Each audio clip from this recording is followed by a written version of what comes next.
Ma grand-mère que j'adorais, mais qui était toujours très inquiète pour moi et qui me montrait tout le temps, qui était toujours larmoyante, en train de me dire «Ah là là, c'est pas possible, le poids que tu prends. Faut pas, hein, c'est dangereux pour toi». Et le jour de sa mort, euh, j'étais littéralement à côté de son cadavre, genre j'étais là pour la veiller.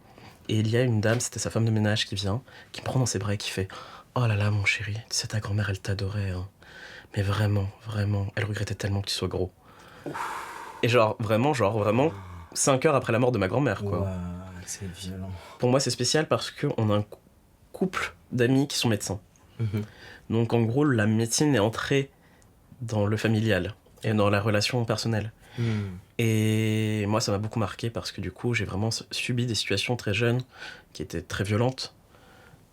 Et où en fait, quand je disais à mes parents, ces gens m'ont fait du mal, mes parents disaient mais non, ils sont médecins, ils disent ça pour ton bien. Oui. Un exemple de situation qui m'était arrivée quand j'étais gosse, c'est que on était tous dans la voiture pour aller à la plage. Lui au volant, elle à côté. Et puis il me fait tu sais, je crois que tu manges comme ça pour combler un vide. Parce que t'as peur que tes parents ne t'aiment pas assez. Et il commence à me sortir tout un laïus sur 15 minutes sur pourquoi je mange pour combler un vide en moi. Et sa femme, et moi je commence à pleurer et sa femme me fait « C'est bien de prendre conscience de ce que tu es ».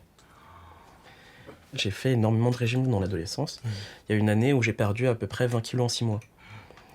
Et ça, personne ne s'en inquiétait. Pour les gens, c'était bien que je perde du poids. Vers 19 ans, j'ai commencé à arrêter les régimes et en fait à manger à ma faim.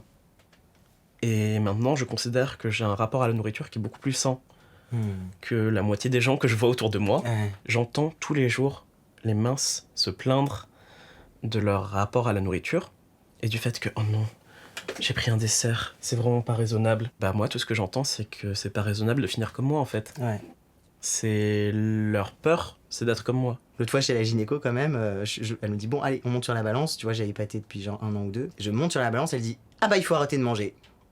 Je fais c'est peut-être un peu extrême. Ah bah faut arrêter de dire.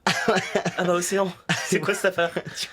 Quand tu vas chez le médecin parce que, je sais pas, t'as une sinusite, je dis ça parce que ça m'arrive tout le temps, à chaque fois on me fait des commentaires sur mon poids. Et on me dit quand vous aurez 45 ans, il va falloir vous remplacer les genoux. Et je fais bah oui, je le sais.